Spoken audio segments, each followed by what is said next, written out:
बहुत ध्यान देने योग्य बात है। सच्ची मानिए, भगवान के मार्ग में चलने के लिए ये तो पक्का है, पक्का है, पक्का है। अपने को प्रभु के चरणों में समर्पित करके सुख दुख दोनों को समान भाव से सहने का विचार पक्का कर लो तो निकल जाओगे। अगर सुख के भोगी बने तो दुख में भाग जाओगे, टिकोगे नहीं इस मार्ग में, चाहे गृहस्थ हो चाहे विरक्त हो। शरीर को कितना दुलार करके तुम बचा लोगे, कितना? खा पी के खूब चर्बी शरीर में बढ़ रही है, नष्ट होने वाला है। एक घृणा करो इस वृत्ति से। अच्छे अच्छे पदार्थ खा खा कर शरीर को मोटा कर रहे, अपने आप को उठने बैठने लायक नहीं रह रहा शरीर। कहो व्यायाम करो, प्राणायाम करो, शरीर को कसो, शरीर स्वस्थ, चित्त स्वस्थ, साधन संयम परायण, अभी आनंद आ जाए। भोजन तो व्यायाम, वायु ले रहे हो तो प्राणायाम जरूरी है। साधु हो या गृहस्थ हो, अगर तुम्हारा शरीर स्वस्थ नहीं, शरीर के कितने ऐसे अंग हैं जो साधारण प्रक्रिया से उन पर कोई प्रभाव नहीं पड़ता, उनको असाधारण, जैसे एक सांस में 2-3 किलोमीटर दौड़ना, चलो बाहर नहीं दौड़ सकते तो आजकल यंत्र चले हैं, ट्रेडमिल क्या कहते हैं, उस पे चल सकते हो आप। 48 मिनट प्रत्येक साधक को चाहिए कि पद्मासन या सिद्धासन में बैठे 48 मिनट। ये बहुत छोटी बात है। 6-6 घंटे आसनों पे बैठने का अभ्यास किया जाता है। भीषण सर्दी में पसीना, केवल एक लंगोटी लगाए गंगा किनारे बैठे, मार्किन नीचे बिछी हुई, उसी का आसन उसी का चला, 6-6 घंटे खुले में ऐसे पसीना से लथपथ शरीर हो जाता है। 90 प्राणायाम, साय मच जाती है दिमाग में, एकदम मंत्राकार वृत्ति। परमानंद की अनुभूति के लिए अध्यात्म चाहिए। शरीर का दुलार करने वाला कभी साधक नहीं होता। प्रायः कुछ ऐसे महा कृपा पात्र जन हैं जो शरीर को संयम में, इंद्रियों को संयम में रखने की विचारधारा करते हैं। नहीं तो आजकल हम सुविधा को अपनी भक्ति का फल मानने लगे हैं। सही, हम आपसे हृदय की बात कहते, भले बुरा लगे, ये सुविधा भगवान की प्राप्ति में बड़ी दुविधा है। जब तक भगवत प्राप्ति न हो जाए तब तक सुविधा का भोग न करें। हम धन्य घड़ी वो मानते हैं जब हमारा जीवन असुविधा में बीतित हुआ है, 20 वर्ष। हम धन्यवाद प्रभु को करते हैं कि वो समय हमको दिया जो हम जानते नहीं थे कि वही सुख का साधन है, वही सुख का साधन है। हम नहीं समझ पाए थे, हम उसे समझ रहे थे, हमारी कसौटी कसी जा रही, लेकिन आज हमको समझ में आता है कि हमारा वरदान का समय वो था। असुविधा साधक को ऊंचाई पर चढ़ाती है और सुविधा साधक को रोक देती है। ये पकड़ लेना। जिसकी वृत्ति भगवदाकार हो गई, महलों में रहे चाहे झोपड़ी में, कोई फर्क नहीं पड़ता। लेकिन ये स्थिति प्राप्त करने के लिए असुविधा चाहिए, तो उतना ही सुविधा का भोग करे, शरीर के दुलार में न फंसे, मान लिया जाए। नहीं तो आध्यात्मिक ऊंचाई पर चढ़ना कठिन हो जाता है। जो भगवत प्राप्त महात्मा जन हैं वो कह रहे हैं, बहुत जन्म व्यतीत हो गए इस शरीर से प्यार करते हुए, लेकिन सदगुरुदेव नहीं मिले, इसलिए तुम बाजी हारते गए। मन रे अब की बेर सम्हारो, जन्म अनेक दगा में खोए, बिना गुरु बाजी हारो। मन रे अब की बेर सम्हारो।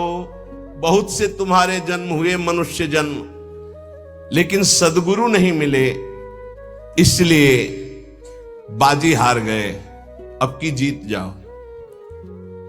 सदगुरु का वर्ण करके उनकी आज्ञा के अनुसार चल दो। बहुत कठिन है सदगुरु की आज्ञा पर चलना।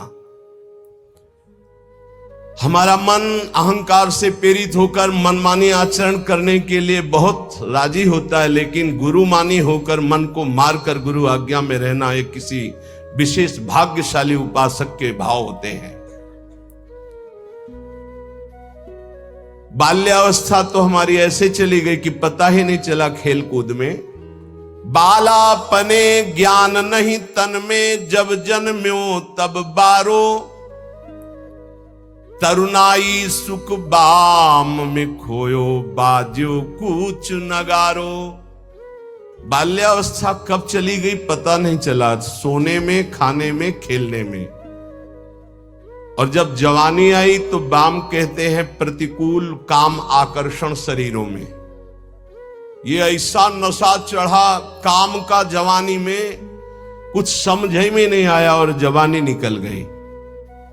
तरुणाई सुख बाम में खोयो, डंके की चोट में काम ने तुम्हारी यौवन अवस्था को नष्ट कर दिया। गोस्वामी तुलसीदास जी कहते जौवन ज्वर के ही नहीं बलकावा, जवानी का बुखार किसको नहीं चढ़ा? तो कोई तो होगा जिसको नहीं चढ़ा।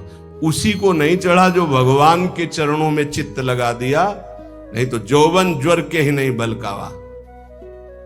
बड़ी कृपा होती है साधकों पर जब असुविधा जवानी में होती है। पेट में अन्न ही नहीं है तो काम की वृत्ति ही नहीं जागृत होती। बस एक ही आग लगी हुई है, कैसे ब्रह्म साक्षात्कार हो जाए, इस प्रपंच का बाध करके कैसे स्वरूप में स्थित हो जाऊं। वहां कोई गुंजाइश नहीं कुछ सोचने की, देखने की, बोलने की। अब यौवन अवस्था में काम सुख और बुढ़ापा अवस्था में बाल्यावस्था से जवानी तक जो किया उसके संस्कार खत्म, मनुष्य जीवन खत्म।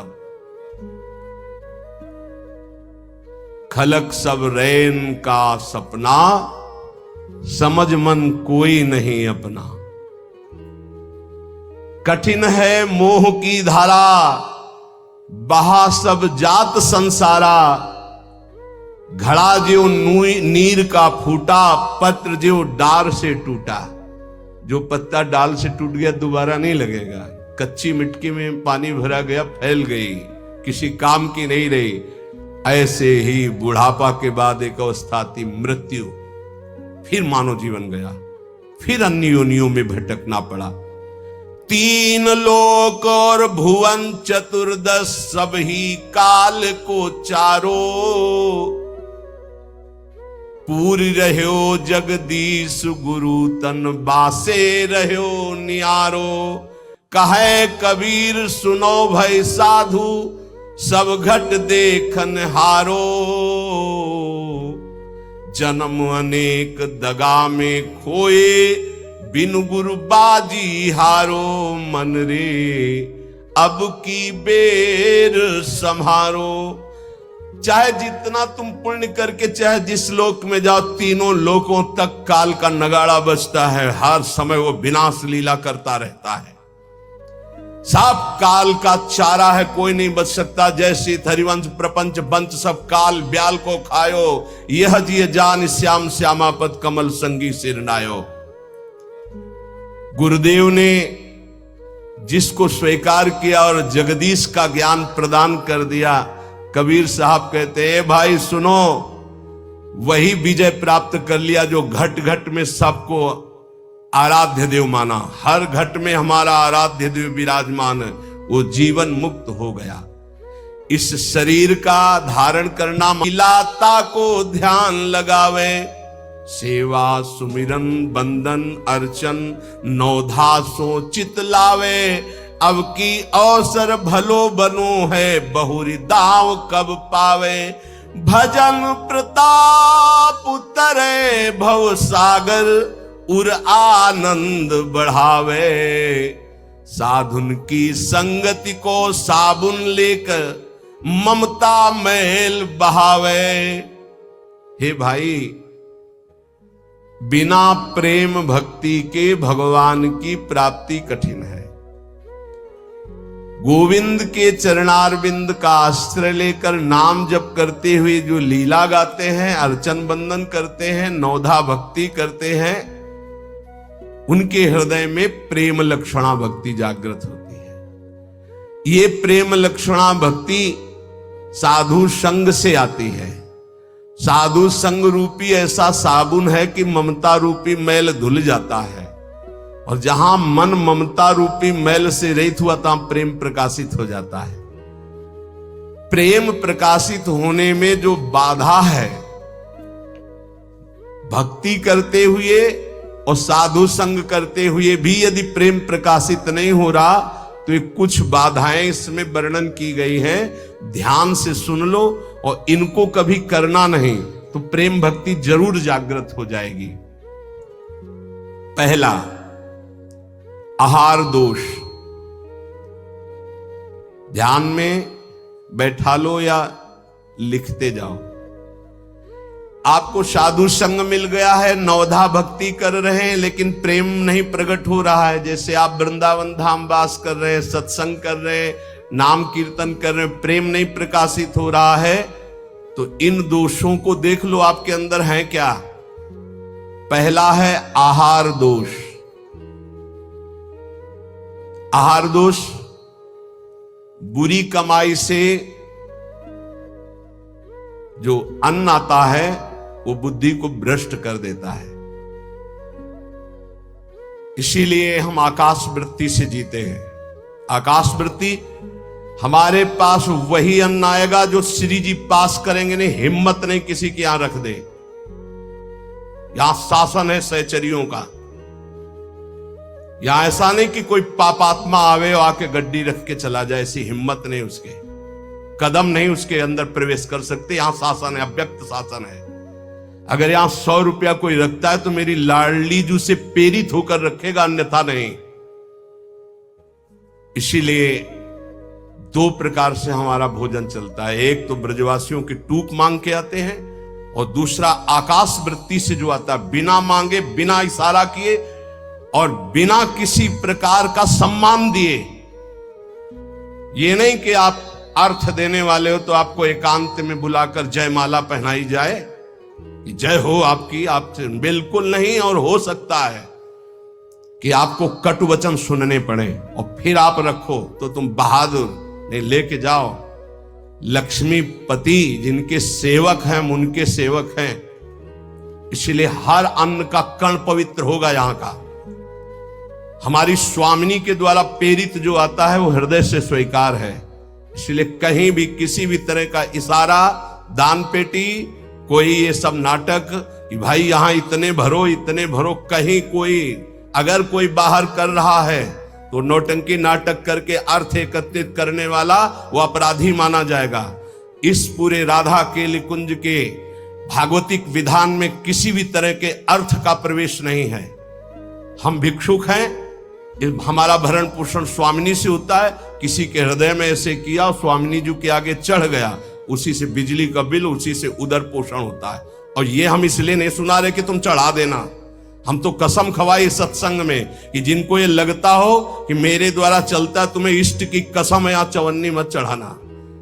हम देखते हैं अपने स्वामी को, तुम्हारे से हमारा नहीं चलता, हम स्वामी से देखते हैं जिनसे अनंत ब्रह्मांड। तुमने सहयोग किया था ब्रह्मांड बनने में क्या? अनंत ब्रह्मांड एक संकल्प में बन गए, उनके हम दास हैं। तो जो अधर्म की कमाई से, अधर्म की कमाई कैसे होती है? जहां हमारा धर्म कहता है कि ये नहीं लेना चाहिए, हम उसे लेते हैं। जहां हमारा धर्म कहता है ये नहीं करना चाहिए, उसे हम करते हैं और फिर वो अर्थ लेते हैं।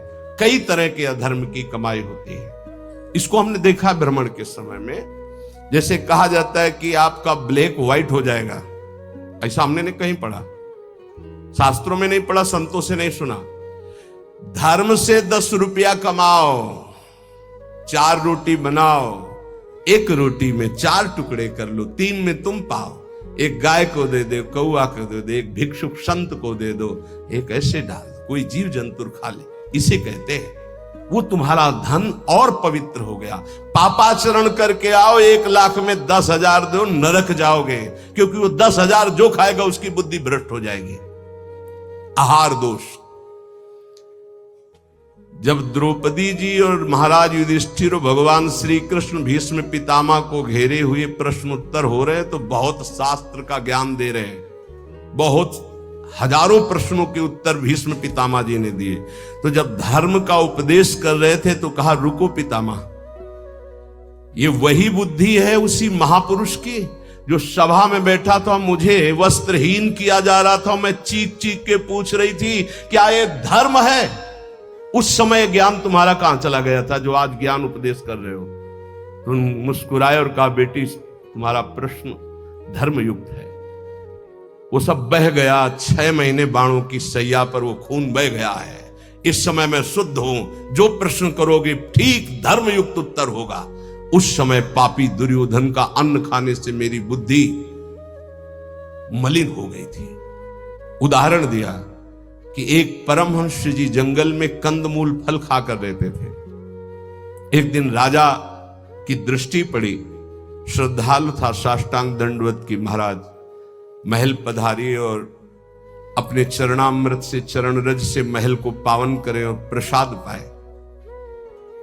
मना कर दिया, हम तो कंदमूल फल खा चला। दूसरी बार फिर आया, तीसरी बार फिर आया, मन में आया चलते, ठीक है। राजा बहुत प्रसन्न हुआ, आदर के साथ ले गया, महारानी ने स्वयं बनाया, महाराज संत भगवान ने पाया। अब जब जंगल में आए तो मन नहीं लगा भजन में, कहां सूखे कंदमूल फल और कहां रसीला वो भोजन राज परिवार का और रानी के हाथ का बना। अब तो अच्छा दृश्य देखने की इच्छा नहीं होती हो, गुलरी पाकर यही फल जंगली। बस अब ये इंतजार था कि राजा आ जाए, निमंत्रण दे दे। अन्न का प्रभाव, राजा आया, संकल्प ऋषि का, महाराज वो पहले बार में हाँ हाँ वो तो आप बड़े भगत हो, एक बार जाके हमने देख लिया, बड़ी श्रद्धा है। दोबारा गए तो प्रसाद बना रही थी रानी, तो दृष्टि गई हार पे, हार श्रृंगार उसमें रखा हुआ था, पेटी से खुल अपनी झोली में डाल लिया, बैठ गए, प्रसाद पाया, चले आए, झोली टांग दी। सायंकाल रानी जब श्रृंगार के लिए बैठी तो देखा और पेटी खाली, हार नहीं। तो उनका महाराज यहाँ किसी चोर का प्रवेश है नहीं, आपके वही सन्यासी जी जो आए थे वही ले गए। ऐसा नहीं, वो तो बहुत त्यागी वैरागी, वो हार क्या करेंगे? बोले हमारी दास दासियां, निजी दास दासियां, ये कहीं बाहर नहीं जाती हैं, तो ये क्यों चोरी करेंगे? इनका और कोई है नहीं, ये तो हमारी सेवा में रहती है। राजा को भी पक्का प्रमाण लगा कि संत, पर उन्होंने कहा नहीं, हमारे संतों की अवहेलना होगी, आप इस शब्द मत उच्चारण करो, मैं दूसरा बनवा देता हूं। 2-4-5 दिन वो उपवास किए संत भगवान, तब उन्होंने जंगल से फल लाने की सोचा, झोली में हाथ डाला तो देखा वो हार। उनका ये हार कैसे आ गया? वो मैंने चोरी की, ये कितना निंदनीय मेरी बुद्धि हो गई, कैसे मैं निकृष्ट हो गया, हार लिया और ऐसे मैं चोर हूं, मैं चोर हूं, वहीं से कहते हुए राज दरबार में मैं चोर हूं। महाराज उतरे, दंडोत किया, कहा महाराज आप चोर नहीं, नहीं मैं चोर हूं, मैंने हार बोले महाराज मैंने परीक्षा के लिए आपकी झोली में डाला था और उनको ऐसे ले गए, कि सभा को कहीं ये ना लगे कि संत ऐसे होते हैं। एकांत में ले गए और बोले महाराज आप ही चोरी करने वाले, आप ही ईमानदारी से वापस लाने वाले, मेरी समझ में नहीं आया। तो बोले शास्त्रों में जो लिखा है, आप कल सुने थे चर्चा में, प्रताप रुद्र जी के दर्शन के लिए भी महाप्रभु ने निषेध कर दिया था, राजअन्न निषेध माना गया है अगर वो वैष्णव भक्त ना हो तो।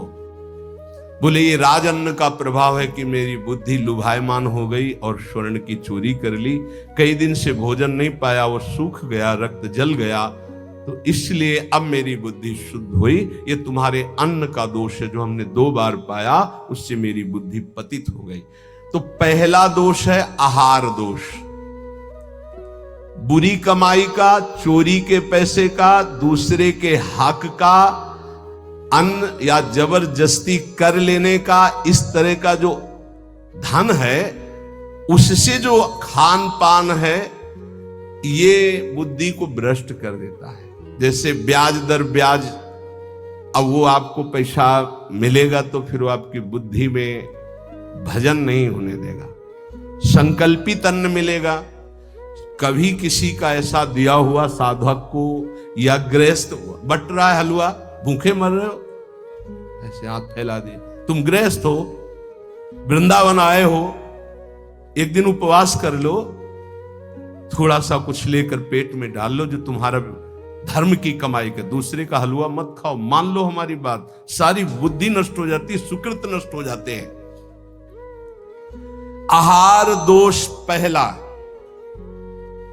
कई बार बताया, इस पर ध्यान दीजिए। सतोगुणी पवित्र अन्न भी यदि मात्रा से अधिक हो गया तो रजोगुण, उस मात्रा से अधिक हो गया तो तमोगुण पैदा कर देगा। अल्प मात्रा में पाइए। दूसरा, शरीर को स्वस्थ रखिए। शरीर को स्वस्थ रखने के लिए, ब्रह्मचर्य पुष्ट रखने के लिए परिश्रम युक्त सेवा अत्यंत आवश्यक है, जिसमें पसीना चुहे। ये दिनचर्या आज की नहीं है जो आप देख रहे हो कि 1:30 बजे उठते हैं, तो ये आज की नहीं, ये जीवन की दिनचर्या है। सूर्य उदय होते होते परिक्रमा वृंदावन की हो जाती थी। अपनी रात्रि में उठे, 45 मिनट व्यायाम, 48 मिनट प्राणायाम, छड़ी उठाई, पूरे वृंदावन की परिक्रमा एक सांस में।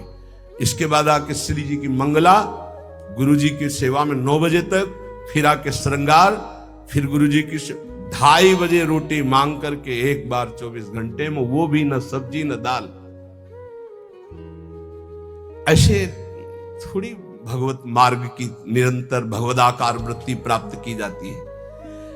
अस्वस्थता ये भी बाधक है, जब तक वृत्ति भगवदाकार ना हो जाए।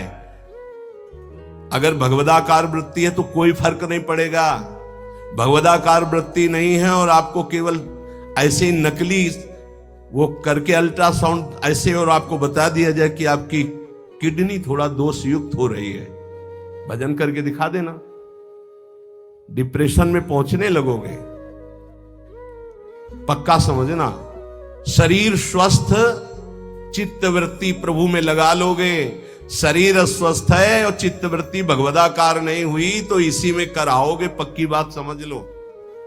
और एक बार चित्तवृत्ति लग गई तो 2 किडनी की क्या बात, अगर 10-20 होती हो सब फेल हो जाती तो भी कोई फर्क नहीं पड़ता। पक्का मान लीजिए, पक्का मान लीजिए। इसीलिए संसारी पुरुषों को विश्वास नहीं होता कि क्या ऐसा भी हो सकता है, क्या ऐसा होता है।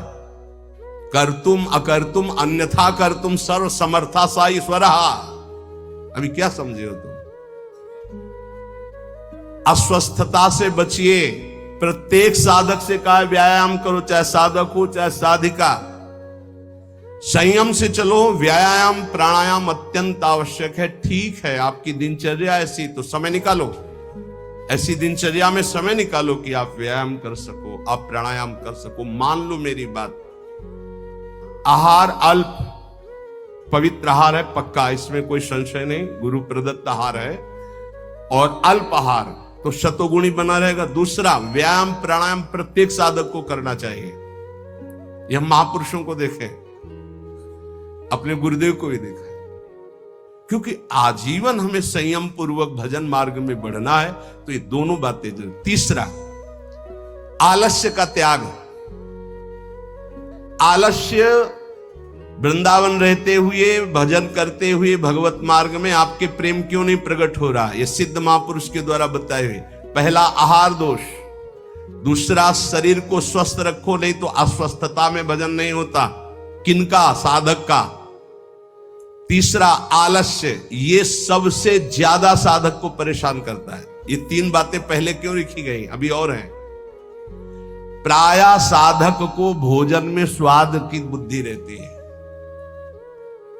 आलस्य को त्यागिए, नहीं तो प्रेम। काहे को इतना सोते हो? हम तो प्रभु से मनाते थे कि हमें नींद ना आए, प्रभु मेरी नींद खत्म हो जाए। वो आज उसकी कृपा का फल प्राप्त हो रहा है। हाँ, नींद नाम की चीज नहीं है यदि और कोई डिस्टर्ब भी नहीं, कोई परेशान भी नहीं है, ये बस अगर आप ठिकाने देखो, नींद को विश्राम जो इंद्रियों को मिलता है नींद में ना, वो संसार का चिंतन छोड़ने से। खास बात समझिए, 6 घंटे संसार का चिंतन छोड़ के बड़ा फ्रेश लगा, और 6 घंटे अगर भगवान के चिंतन में संसार को भूल गए तो कैसा लगेगा, सोचो। चौथा है प्रमाद। प्रमाद माने जो अभी काम करना है वो कल कर लेंगे, कल कर लेंगे। करने योग्य काम को आगे के लिए छोड़ देना और ना करने योग्य काम को तत्काल करना, जबकि साधक इसका उल्टा करता है। करने योग्य कार्य को तत्काल करता है, ना करने योग्य कार्य के लिए उपस्थित समय आने पर भी उसे टाल देता है, कल देखेंगे। उसके ना करने योग्य कार्य को तत्काल करना और करने योग्य कार्य को आगे के लिए टाल देना, इसे प्रमाद कहते हैं। पुरुषार्थहीनता, जैसे कुछ लोग ऐसे कहते हैं कि अरे वो जब आपकी कृपा होगी तो सब हो जाएगा। हाँ, आकाश से उतरेगी कृपा। तुम्हें कह रहे नाम जप करो, समय से वाणी पाठ में जाओ, समय से ऐसे करो ऐसे, ये कृपा नहीं और क्या? तुमको जो उपदेश कर रहे हैं कृपा नहीं तो और क्या? भगवान गीता में उपदेश कर रहे हैं, शास्त्रों में उपदेश कर रहे हैं, ढूंढ ढूंढ करके हर बात तुम्हारे कान तक पहुंचा रहे हैं प्रभु, ये तुम पर कृपा नहीं है? अब तुम आलस्य करो, प्रमाद करो। बहुत समझ में नहीं आता कि साधक क्या लक्ष्य लेकर के चलता है। पुरुषार्थहीनता है तो प्रेम प्राप्त नहीं होगा। पुरुषार्थ युक्त रहो, एक क्षण भी बर्बाद मत करो, कबहू काल वृथा नहीं जाए, इस पर ध्यान दीजिए। समय बर्बाद मत कीजिए, 1 मिनट आपका बहुत कीमती है। फिर 6वां, अश्रद्धा। श्रद्धा किसे कहते हैं? गुरु और शास्त्र के वाक्य को यथावत बिना विचार किए पालन करना, उसे श्रद्धा कहते हैं। इसके बिना सिद्धावस्था नहीं होती, इसके बिना परम शांति नहीं मिलती। श्रद्धावान लभते ज्ञानम तत्परा संहितेन्द्रिया ज्ञानम लब्ध्वा पराम शांति मचिरेणादि गच्छति। श्रद्धावान ही ज्ञान को प्राप्त होता है, ज्ञानी ही अपनी इंद्रियों को संयम में रखता है, इंद्रियों को संयम में रखने वाला ही परम ज्ञान परम शांति को प्राप्त होता है। प्रथम हृदय श्रद्धा जो करे, सेवक वाणी, प्रथम हृदय श्रद्धा जो करे, आचार्यजन जाय अनुसरे जहां जहां हरिवंश के, तब बात बनती है। भवानी शंकरो बंदे श्रद्धा विश्वास रूपिणो याभ्याम बिना न पश्यन्ति सिद्धा स्वांता समय। कह रहे हैं ऐसा करो, बिल्कुल नहीं सुन रहे तो क्या है? अश्रद्धा। ये तुम्हें प्रेम प्राप्त नहीं होना।